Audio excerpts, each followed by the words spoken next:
Jumpa lagi pada sesi sharing bioinformatika. Nah, pada sesi kali ini saya akan memberikan contoh untuk mengembangkan suatu kandidat obat yang menarget suatu sisi aktif dari protein main protease SARS-CoV-2. Jadi sebenarnya belum ke arah obatnya, tapi kita ingin tahu dulu nih sisi aktif mana yang akan dijadikan target, seperti itu.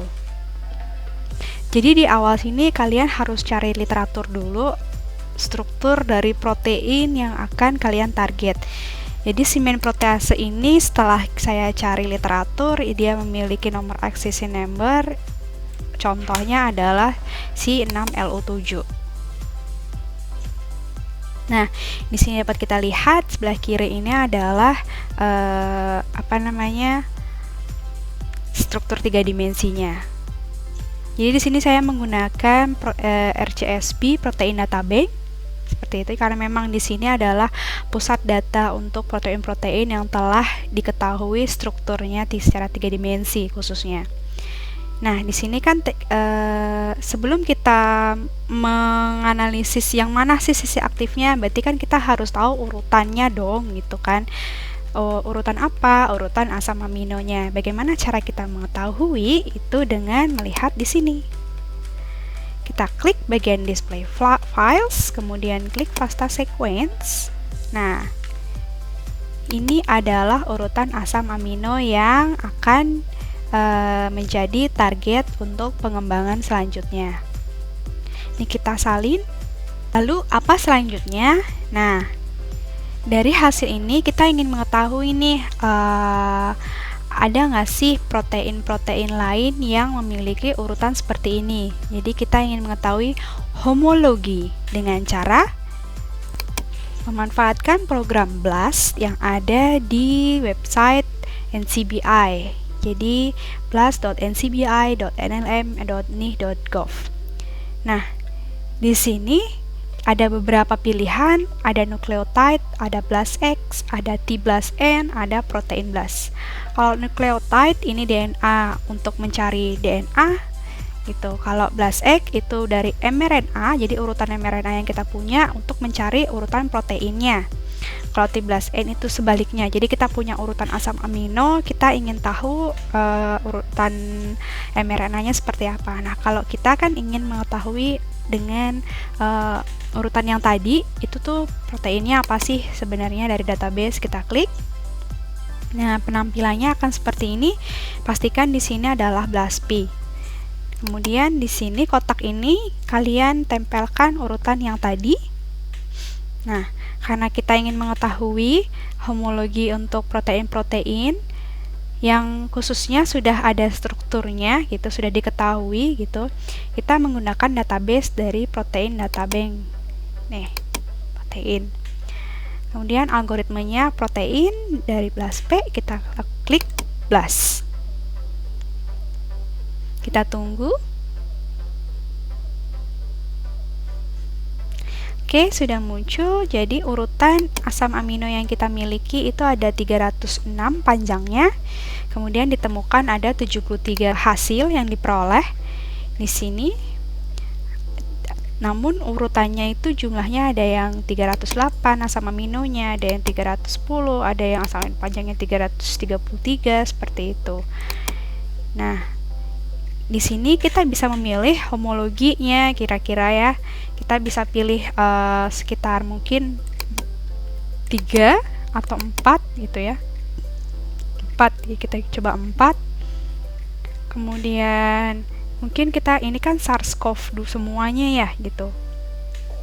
Kita bisa cek yang kira-kira ini ada yang SARS-CoV yang tahun 2000-an mungkin. Kita klik, kita pilih, jadi kita akan punya 4 sequence yang terseleksi. Kita bikin 5 deh. Jadi tujuannya apa sih? Tujuannya kita ingin mengetahui dari literatur itu kan sudah ada gitu kan. Nah, kira-kira apakah urutan ini selalu lestari seperti itu. Nah, kemudian kita lihat kalau ingin kalian penasaran bagaimana alignment-nya. Alignment tuh pesenjajaran, walaupun ukurannya tadi beda-beda panjangnya gitu kan. Nah, ini query itu adalah sampel kita, subjek itu adalah hasil pensejajaran dari yang diperoleh tadi di sebelumnya. Nih. Nah, kita download hasilnya di sini. Kita pilih yang FASTA Align Sequence. Karena apa? Kita ingin yang ini aja yang disejajarkan saja gitu, nggak perlu keseluruhannya, kan ini ada yang 310 gitu, jadi tidak perlulah 310 nya gitu kan, yang ter-align atau yang tersejajarkan saja yang kita ambil. Oke. Ya, ini sudah masuk ya. Nah, kita lihat. Mungkin agak kurang rapih, kita rapihkan sedikit. Nah, ini adalah 5 sampel yang kita ambil hasil pensejajaran tadi. Nah, kemudian tadi kita masukkan juga urutan yang menjadi target kita. Itu kita taruh di sini. Panjang nggak apa-apa. Oke. Nah, selanjutnya kan kita masih menerka-nerka nih sisi aktifnya dari si target ini apa ya gitu. Nah, kalian bisa mencari literatur seperti itu kan untuk main protease yang sama gitu. Misalnya, nah saya mendapatkan contoh literatur itu dari main protease untuk SARS. Di sini coronavirus main protease 3CL Pro structure. Jadi untuk pembuatan anti-SARS. Jadi otomatis dia pasti bisa menentukan dong sisi aktif yang akan dia hambat gitu. Di sini juga dia membandingkan dengan beberapa beberapa jenis SARS-CoV yang lainnya gitu kan. Nah, di sini dia menyatakan bahwa ada residu katalitik gitu, sisi katalitik yaitu cysteine 144, histidine 41, dan juga ada sisi yang selalu dilestarikan yaitu ada threonine 160, methionine, dan histidine 162. Kita lihat di gambar dia bilang, nah ini histidine 41, ini cysteine 144, ini adalah yang sisi conserve tadi lainnya. Oke, kita sudah punya kunci di sini ya.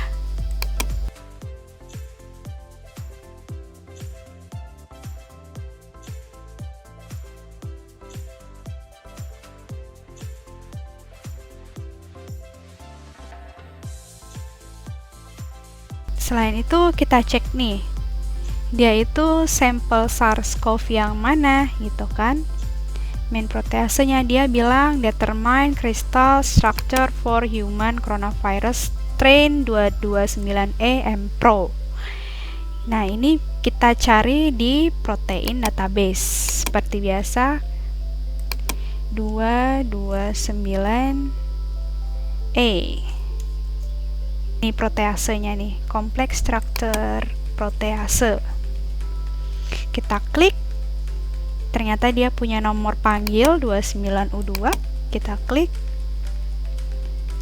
nih, kemudian kita seperti tadi kita ambil urutannya dalam bentuk FASTA. Ini kita salin, kita masukkan dalam data ini tadi. Nah, ini adalah urutan literatur. Cuman ini kan masalahnya belum belum tersejajarkan semua antara yang literatur, target itu kan belum tersejajarkan. Bagaimana kita mensejajarkannya? Kita kita copy gitu kan. Ini kita akan melakukan pensejajaran multiple. Jadi banyak gitu, banyak pensejajaran. Kita salin, lalu kita masuk ke dalam website Clustal Omega.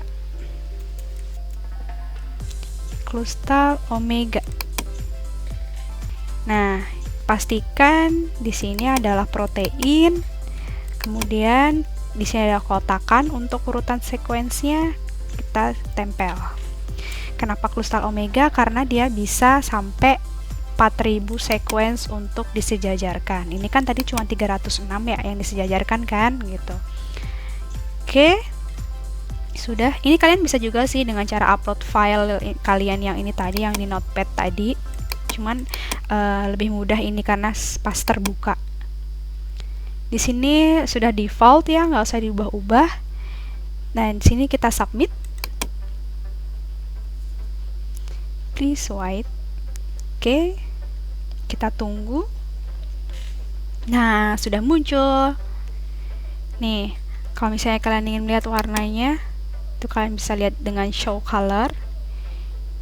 Nah, ini warna berdasarkan klasifikasi. Oke, kita hide aja. Nah, tadi kan kita sudah tahu kan urutannya untuk sisi-sisi aktif itu ada di ini gitu. Nah, ini kita download dulu. Download alignment file. Ini adalah bentuknya seperti ini. Ini tinggal kita Ctrl A, kemudian kita salin, kita pindahkan di Word biar lebih mudah. Nah, ini kita tempel. Ini kalau ini pasti akan rapi seperti ini gitu. Kecuali misal layout kalian berubah, jadi kalian edit-edit aja di bagian layout, di margin dan lain-lain itu. Nah, gitu. Ini sudah saya ini ya kasih warna, karena kan tadi kan target kita literatur kita ini ya 2ZU2 gitu. Diketahui histidin 41. Ini dihitung dari sini 1 2 3 bla bla bla 41 histidin di sini. Oh, histidin 41. Dan ternyata memang itu sisinya selalu ada di baik di yang SARS-CoV-2 maupun yang homolog sampel yang lainnya. Jadi kita bisa memanfaatkan sisi ini untuk sisi target. Terus jadi dia bukan sisi yang termutasi dan lain-lain menjadi asam amino yang berbeda. Yang ini juga cysteine 141 dan juga yang threonine, methionine sama histidin 160 sampai 162. Jadi ketiganya ini bisa kalian jadikan sebagai target untuk obat yang bisa menginhibisi atau menghambat main protease 3CL protease. Oke, demikian untuk sharing kali ini. Jika ada yang ingin kalian tanyakan, silahkan tulis di bagian komentar. Jika ada yang kalian ingin baca supaya lebih jelasnya, saya sediakan ebook di bagian deskripsi. Sampai jumpa di sesi sharing selanjutnya. Selamat pagi.